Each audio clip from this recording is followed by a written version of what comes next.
Good afternoon. My name is Snyder, and I'll be your moderator today. At this time, I would like to welcome each and every one of you to the webinar on Does Value Investing Generate Alpha, conducted by Dr. Vikas V. Gupta, Head of Research and Product Development, Arthveda Fund Management Company. He has over 20 years of work experience in research, strategy, and operations. Formerly served as a professor at IIT Kharagpur and the University of California.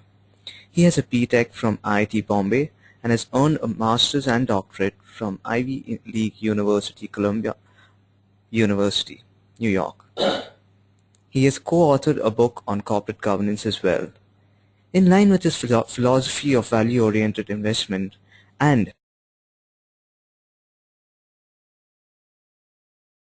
focusing on maximizing returns, he is going to present today on the topic, Does Value Investing Generate Alpha? After the speaker's presentation, there'll be a question and answer session.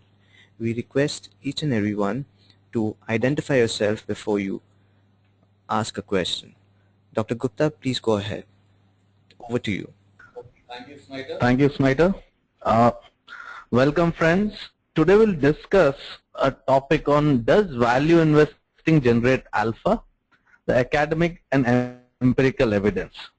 We'll go very briefly. This is a presentation for the layman as well, so we've not spent effort on explaining a lot of things and going deep into details. But you'll get an idea of what we are talking about and what is the logic behind value investing and how it generates alpha. The modern finance theory, which includes the efficient market hypothesis, the capital asset pricing model, modern portfolio theory, etc., put together, has certain assumptions, and basically those assumptions say that one cannot beat the market, which means that alpha cannot be other than 0. Okay, so according to the efficient market hypothesis, alpha is 0. What are the assumptions behind that? The assumptions in the efficient market hypothesis is that all the information about a security are embedded in its market price. So all securities are priced at the appropriate values, and all the information which is available has been used by rational investors to calculate the appropriate value, and it has been priced to that. So that is the assumption of efficient market hypothesis. And if you want better than market returns, then you have to increase your risk exposure. And risk is defined by something called beta, which is based on the volatility of a particular security, relative volatility to the market. And if you want more returns, you have to expose yourself to greater risks or securities which have a higher beta, which means which are more volatile than the market as a whole. So the conclusion is that alpha generation is impossible. The expected value of alpha in an efficient market is absolutely 0.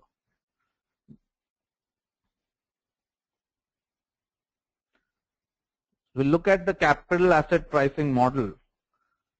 This was born out of 3 papers. Of course, there is a lot of other research, but these were the 3 prominent papers by Sharpe in 1964, Lindner in 1965, and Fisher-Black in 1972. These 3 papers put together is considered the asset pricing model. Okay. Now, why do we say that the CAPM is still born? Because according to CAPM, alpha should be 0, but the evidence is that low PE stocks outperform the markets. And this evidence was available way before the 1960s.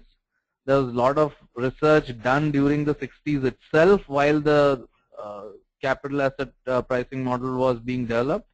And post that also there has been a lot of evidence on this factor.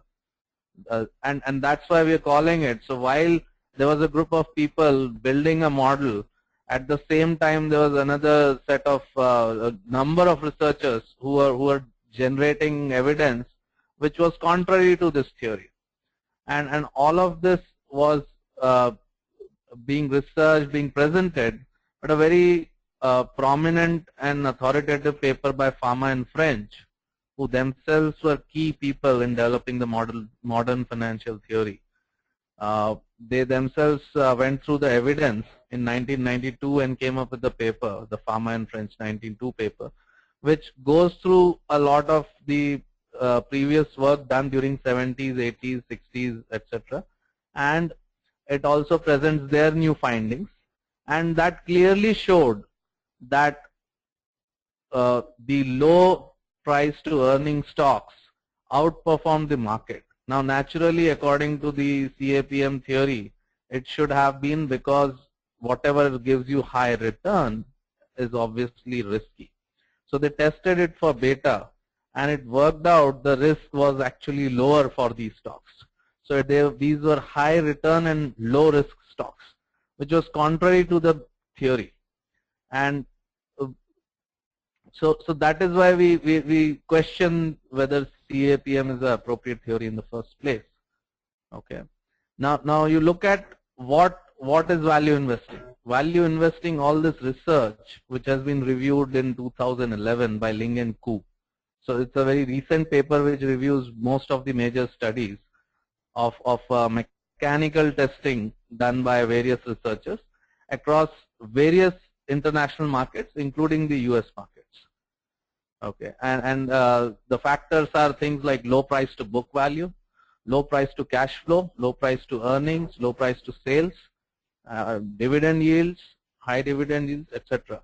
So all of these studies clearly show that the bottommost decile, which means the lowest price to book value, beats the highest price to book value, and this beats the market. Okay, and several other strategies exist. These are just the mechanical testing strategies which are applied on large databases. Okay, and the results are still coming after about 5 decades, and still those returns are maintained. So they are not getting arbitraged away, even though that is available, that information is available to a lot of people. So what do the modern financial theorists do? They co-opt the contrary evidence. If you can't beat them, you join them. So Farmer and French in 93 came out with a paper which basically said that since the volatility based beta is not sufficient to signify the risk involved or to explain the returns, there must be some other hidden factors which are signifying the risk. So the high return they maintain still is because of high risk, but we don't know what is that risk. So let's look at the other factors. And basically all the strategies of coming out with market beating strategies were labeled as factors which explain higher risks. So the risk model became beta, the new beta or the risk factor became a linear model of volatility, low price to book value, small capitalization, and momentum. And momentum was added by Carhart in 1997. So this became the 3-factor and the 4-factor models. 3-factor and the 4-factor models. Okay. So now what is happening if you step back and think about it? They are able to explain it away, but they are not able to understand why the returns are happening. You are starting with the assumption that high returns are coming out of high risk. Since the results actually showed you that that's not the case, that the high returns are coming out from the low risk stocks, so you turn around and look for other factors, and now you say those are the risk factors which explain the high returns. So you're always maintaining that the high risks are driving the high returns. So in future, again, if someone comes with a strategy which even with this 3-factor or 4-factor model still beats, still has unexplained returns, then again someone will come up with one more factor to add, and hence this axiom of high risk, high return will always be maintained. The problem in this is that it's not a theory. Okay, any scientific theory has to be falsifiable. It means you should be able to prove this false. Now, if you go through this process, you can never prove this theory false, because you can always come up with one more factor to explain it. Okay, so that's why this theory doesn't stand. Okay, now we'll move to some empirical evidence on before that we'll move to a thought experiment, and then we'll move to a empirical evidence which is available of beating the market. Okay, so this is a very famous discussion by Warren Buffett, and this was actually at the 50th anniversary of the Graham and Dodd highly celebrated value investing book titled as Security Analysis. So Warren discussed this at the Columbia University event to commemorate the 50 years. And the typical argument when people cite successful investors like Buffett, etc., the typical argument by the academicians is that this could be a result of random events also, which is absolutely true. And we'll go through this thought experiment to see what is the result of random success. Okay, so imagine in 1983 there are about 225 million Americans. So that's the example Buffett has given. Since we are referring to a study, we are sticking to that example. We could have given an Indian example or any other example. So about 225 million Americans start out on day one with $1 in their pocket, and the model is that every day at sunrise they flip the coins, and whoever calls the coin correct, the coin flip correct, which means somebody calls it head or tails, whoever calls it correct gets the $1 and the other guy loses the dollar. So they are matched up one-on-one with various people, and the process starts. Then on second day again the winners wager against each other and keep going to the next level. So by end of day 10, the winners, there are about 2,20,000 winners, and they have been earning, doubling their money every day. So they are at about $1,000, starting from $1. By the 10th day, they are $1,000, and rest of the millions of Americans are out of the business. Okay, and now they are looking extremely successful, and obviously it goes to the ego, and people start talking about how they have this coin flipping technique which gets them to win continuously every day. Okay, so and that goes on for further 10 days, and by now all of these guys are millionaires. There are about 215 of those who have gotten 20 correct coin flips in a row. So on 20 continuous days, they have flipped the coin and called it right, whether it's a head or a tail. So and they've ended up with $1 million, or slightly more than $1 million. Okay, so this is the explanation of a lot of rich people who would get to their being rich purely out of luck and no skill. Okay, now since this is a random process, the expectation is that those 200 odd millionaires would be spread all across USA. Okay, and they would be randomly spread across USA. However, by end of the 20th day, if someone finds that all of these 215 millionaires are all coming from one single city, then definitely questions would arise whether this process was indeed random. Okay, so this is what Buffett is citing, and he says that there is a group of people who are the value investors who all originate from an intellectual place called Graham and Doddsville. So we were just summarizing that that value investors can beat the market systematically over long periods of time, and there is a solid reason why it can be done, because they work on a certain logic of establishing value. Now we look at some more evidence. This was a study carried out by Louis Lowenstein of Columbia University over the period 1999 to 2003, and in 2004 it was presented. To start out, he asked a knowledgeable investor who himself runs a value investing fund called Sequoia Fund, which we had cited in the previous study of Buffett, and he asked Mr. Goldfarb for a list of prominent value investing mutual funds. whose information is publicly available. And he was given these 10 names, and without anyone having looked at what their records were.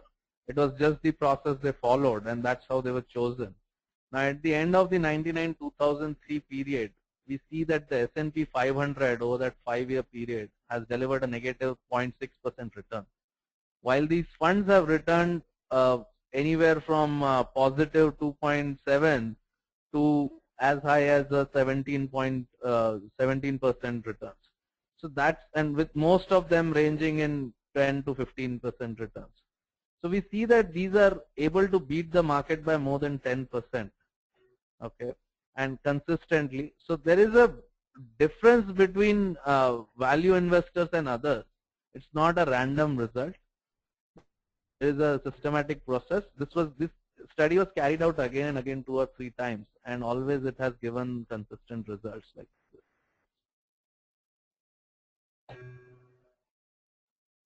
Now look at the alternative investment markets. Now the aforementioned studies were based on the listed equities market, where there is a lot of information available. Markets are being tracked continuously. There are a lot of disclosure requirements by SEC and other regulatory bodies. So very, very large amount of information is delivered to all the people at the same time. A very large number of analysts are analyzing the securities daily. Very sophisticated investors with large amounts of capital are investing daily and trying to arbitrage away and obtain any kind of advantage. And even in such efficient markets where the expectation should be to have that the efficient market hypothesis is true, we see that study after study is able to find ways of beating the market. Okay. Now in contrast, look at the alternate investment markets. They do not have such disclosure levels or such regulatory overseeing. The information is very, very low. The quality of the information is also low. There aren't a lot of analysts tracking these markets, and there are not a very large number of investors tracking these markets. So the chances are high that these markets a priori are inefficient. So it's an expectation that they are less efficient, and thus they should provide even more opportunities for providing high risk adjusted return. One of the prominent examples during the 80s, 90s and 2000s was David Swensen of Yale Endowment Fund, who generated very high returns by allocating the Yale funds to alternate assets. Of course, because that study has been popularized, those returns have been popularized, a lot of other endowments and other large institutional funds have started allocating heavily to alternate assets. So it need not be true a priori anymore that the alternative assets markets are inefficient. In fact, they could be inefficient in the other direction too. Okay.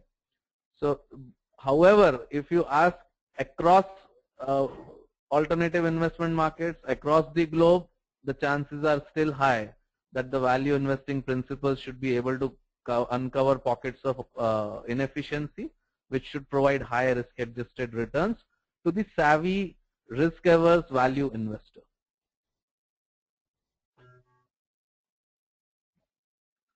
So what is this value investing? Okay. First of all, it is a mindset. Value investing is a mindset or an attitude which focuses on safety first. It is highly risk averse. The first principle of value investing is not to lose capital. So you look at all the ways you might lose money. So all the actual risk factors rather than some theoretical factor like volatility. You actually look at ways in which you can have loss of capital in a specific investment situation, and you make sure that either those risks are reduced, and once those risks controlled or understood or reduced is when you start looking at whether sufficient return is being generated. Now again, sufficient return is not related to how much risk you're bearing. It actually is related to what is your opportunity cost. So your expected returns should be higher than any other place where you can put the money. So if I have to summarize, value investing is the process of determining the intrinsic value of an asset and buying it at a significant discount to it while maintaining a large margin of safety. Okay. How do you calculate intrinsic value? So use John Burr Williams' theory of discounted cash flow. So you present value all the expected cash flow either from holding the asset or while exiting or the salvage value of the asset, and that present value is the intrinsic value. It's not a precise number, but it's a range because there are a lot of estimations you have to do on the cash flow, the estimations you have to do on the discount rates, and that's how you calculate. Okay. Now, so it's an estimate, it's a range. Since you don't know the precise value of intrinsic value, you have to have a margin of safety. So you want to not pay the exact intrinsic value which you calculate, you want to have it at a significant discount. That discount is one of the factors which provide you the margin of safety. The other factors which provide you this margin of safety are that you do a conservative projection of your expected cash flows. The timing is also conservative, which means the cash flows are assumed lower, the timing is assumed later, and the of the cash inflows is assumed later, and the discount rates are assumed higher. If you take all of these things, you have now 3 levels of margin of safety, and that's how you do a valuation. And if you can find a security cheaper than even that, then that's when you make a buy. Now, Graham has been talking about this from 1934. He's in his book Security Analysis, and he's considered as the dean of value investing or the dean of investing itself.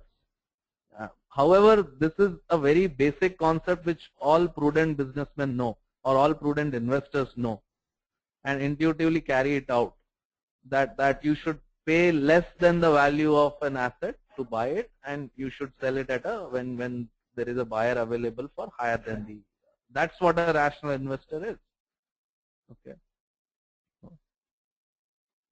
So to summarize, the difference between the efficient market hypothesis and value investing is that the efficient market hypothesis believes in high returns being a result of high risk, while value investing believes in high returns being coming out of low risk. When you take low risk, when you pay less amount, when you're buying significantly below the intrinsic value, is when you get high returns. Efficient market hypothesis suggests that no amount of research or data gathering will yield risk-adjusted returns, high risk-adjusted returns, because all analysts, all researchers, all investors have that same information available and hence can get those returns. So you can't really outperform anyone else. On the other hand, value investing looks at situations and analyzes that there are instances where there is a high perceived risk, which is why high returns are available. However, the actual risks might be lower. These are rare instances, but they are possible. This is what is the belief of value investing, and the job of a rational value investor is to sift through a lot of those high perceived risk opportunities and find those rare cases when the actual risk is much lower. So value investors do believe that market is populated by rational investors, and most of the time the valuations should be appropriate. In the rare case when they are not, they pounce and they invest heavily and get their high returns. The third leg of efficient market hypothesis is that the market is in equilibrium and all investors are rational investors. However, value investors believe that many times in most markets some securities are always available which are mispriced, and sometimes most markets at some point of time will be mispriced. So, and this we have just gone through various empirical studies over decades across the international markets which prove this. So how do we apply in practice? This is all good to hear, and you say, fine, I mean, value investing works and maybe there is a case. But how do you apply this to alternative investment markets?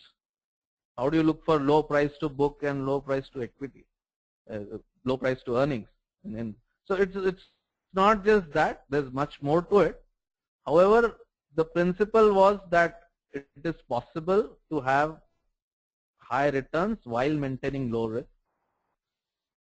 And the job of a investor in the alternate investment markets is to look for pockets of inefficiencies in these alternate asset classes. And how do you find that? You look for things. What are the strategies to search for this? You look for assets which are not on the radar of most investors. There are fads, or there are asset classes which become very popular. The value investor normally looks for things which are not on the radar. Second is, which assets do not have adequate public information available.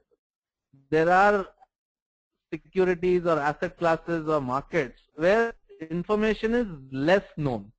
For example, when in 60s, most American investors would not have ventured out of either the English-speaking countries. But John Templeton looked at the Japanese markets. And of course, a lot of information was not available. First of all, was not disclosed even in Japanese, and definitely very few companies published their results in English. So the information availability itself was an issue. So when you work hard on that angle, and he would go and get a lot of documents translated from Japanese to English and go through it, and he could get exceptional returns. It's legendary, the global investing of Templeton. Okay, which assets are difficult to analyze? So another way, a place where you can look at. There are a lot of assets which are difficult to analyze. It's complex structures, multi-level holding structures, etc. And it's difficult to see. There are assets which are hidden from the public eye. And if you dig deep enough, if you analyze the tough thing, you will be able to find once in a while those assets. There are assets which suffer from a negative bias. If you think about it, in the late 90s, the US markets, the listed markets, were completely binary. There were these technology stocks which were extremely hot, and the brick and mortars which were suffering a negative bias. So you could clearly go into the US markets in late 90s and buy a Procter and Gamble, Coca-Cola, and American Express and stocks like that, which were suffering a negative bias at that time. The investors. Most investors have liquidity horizon within few months, or within about a year, a 12-month horizon. So if someone looks at a liquidity horizon or a holding period of about 3 years to 5 years, chances are high that you will be able to find gems which will unlock value over that time period, that holding period, and hence be able to beat the market. Which assets are being transacted? They are holding a security, and the company has done a stock split, and they have demerged a small spin-off. Now that is below the holding market cap defined for those investors. So they're not allowed to hold stocks below a certain market cap, and as soon as they get that demerged entity shares, this is an example of what kind of constraints. When people want to make their mutual funds look all the losers in the market, and some of them will go below their intrinsic value. Which assets are being transacted by investors with higher low discount rates? So if you look at the Indian markets, there are at least two different kind of investors, the domestic investors and the foreign investors. Now the foreign investors are borrowing money in their own currencies or from other international sources, where the discount rates could be very low, even adjusted for the risk of country risk and currency risk. And the Indian investors, the discount rate is dictated by the local government treasury.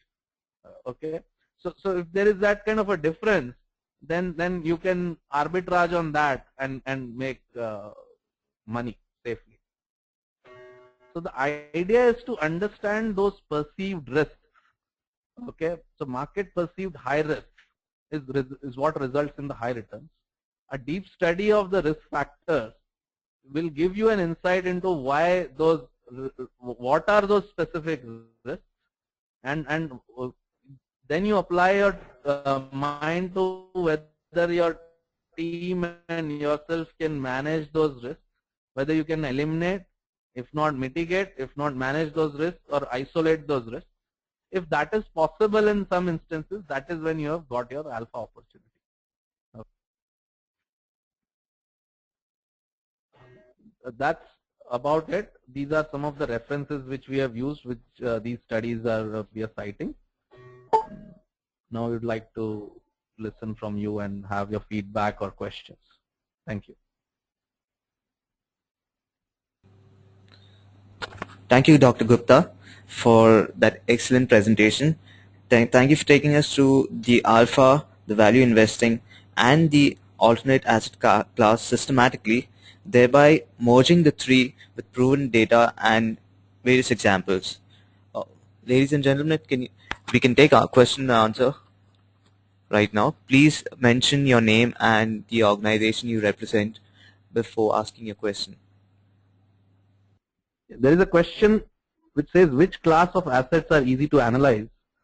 Normally the listed equities and a portion of the listed equities where the large caps, where there is a lot of information available, there is a lot of interaction with the management and a lot of independent sources of gathering the information. Those are the classes which are easy to analyze. However, also keep in mind that the assets which are easy to analyze are actually not the places where you should search for alpha. The chances are higher of getting alpha where the asset classes are difficult to analyze.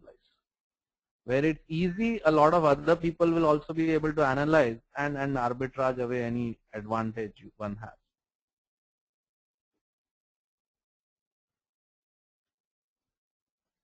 Another question is that real estate is considered a very risky asset class, and so can we get alpha there? That's a very good question. It is a risky class, and as we said, the so-called perceived risky classes are which most alternative investments are, including real estate, are where one should expect high returns and high alpha. Now it's not that just because it's a risky class you will be able to generate alpha. You have to think and in that specific opportunity or that class of opportunity or asset classes, one has to understand what are the issues, what are the risk factors. Once you have understood and enumerated all the risk factors, you understood the frequency and the magnitude of impact, that is when you start looking at whether you can eliminate some of those factors, whether you can mitigate some of those factors, and worst case, can you control and manage those factors. If you find you can do that better than the others, that's when you do investment and generate. There is a question from one Mr. Dev Karlekar. Mr. Karlekar, you're asking, can we blend value investing? Mr. Karlekar, you're asking, can we blend value investing with technical analysis? There are people who claim to do both. However, in our understanding, value investing is based on fundamental analysis, and that's how you find an opportunity. When a security is significantly below its intrinsic value, that's when you do a buy. Now the dealer, the trader who is actually going to execute the trade might use technical analysis for carrying out the actual buying order. Okay, but however, we don't really encourage having the actual investment manager taking the value investing and technical analysis at the same time. There's another question, Mr. Dhawan. See, some of those factors I discussed during the presentation, which were factors like the book value, the earnings, the cash flow, the revenues, the dividends, etc. But if you get to the heart of it, you're trying to basically estimate a valuation of the security which you're holding, and that valuation will be driven by what is the underlying assets. So you go through it asset by asset on the balance sheet, and you adjust the book value, because the historical book value would be what is that you see on as net worth on the balance sheet, but you have to adjust it for the current market value or the projected value realistically and conservatively. Once you do that, if you see that the actual security is available at a significant discount to that adjusted book value, then you can consider a buy. Okay. However, book value is a starting point. Some businesses actually earn much higher returns on the book value as compared to other businesses. In which case what happens is you have to start looking at the earnings and the return on equity. So now you're going not only on the book value, but by the returns that business is generating on the book value. Okay. And then that return has two factors. One is the extra return compared to the above the cost of capital which you are making, and the third is the growth factor. Okay, and so those are the factors which you should look at from the balance sheet. Now another question being asked by Mr. Marwana is how do we decide the horizon for investment? Okay, see, the horizon for investment is not known beforehand. Okay, you're looking at the security, and let's say you find a hidden asset in the balance sheet. Maybe there is some land asset which is not being priced in, okay, and which is not being utilized to generate the earnings. So the stock is being valued on the earnings, and there is this extra asset lying around. Now, if you are going to value and pay for that, then you have to have an idea of over what time horizon that is going to work out.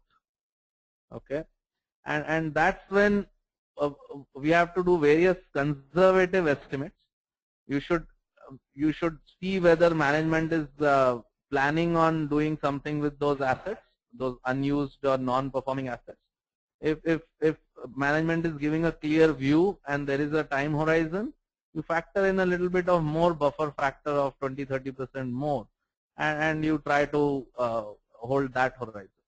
If there are things, you also look for catalysts. So let's say in some situation the earnings are low and there is no visibility on when the earnings are going to be high. But if you analyze what the management is doing, it's investing in new plants, new products, new R&D, then there is a judgment on over what time period that new product launch will work out and when the new plants will work. And if you factor that kind of a time frame with maybe a buffer of several quarters built in, then again you have a rough idea of what is the time horizon. So it's not a science, but it's a discipline, it's a judgment, it's a expertise you develop over a period of time by investing more and more. Yeah, we have one question coming from Mr. Dev Kalekar again. Okay. Mr. Kalekar, you are saying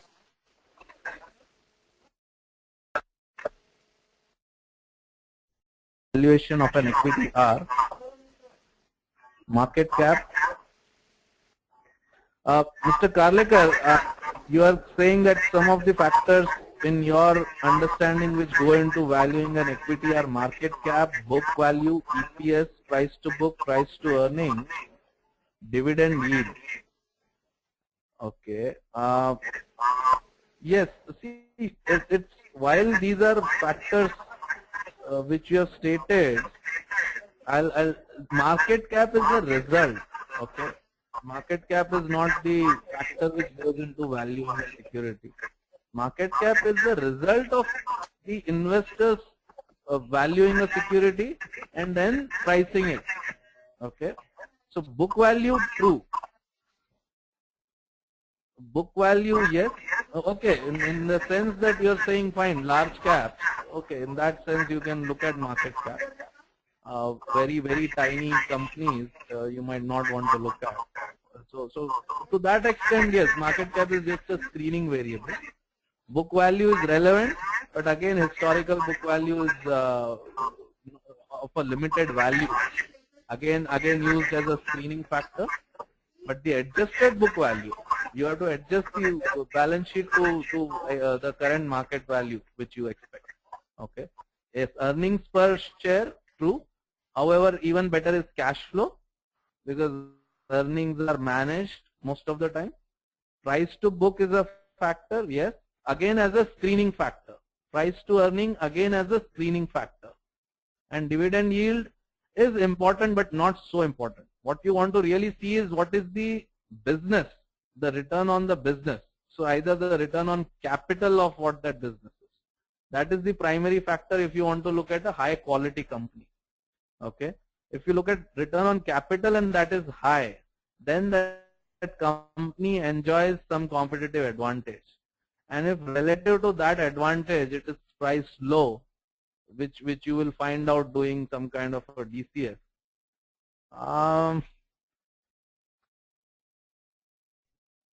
I don't think, yeah, I get your question, which is, any scripts where we can look at this. Yeah, again, we all know the scripts, major scripts which are available. But we can discuss this offline, I think, because this is a public forum. Any discussion on any particular scripts will be taken as a kind of, informal recommendation, etc. So we would not like to discuss that. But offline we can do that on email, etc. Great. So I see we don't have any more further questions, and I guess we can wind this presentation up. So I would really like to thank Dr. Gupta for his knowledge, sharing with us his knowledge, and for giving us an insight into alpha value investing and the whole concept with supportive examples and data.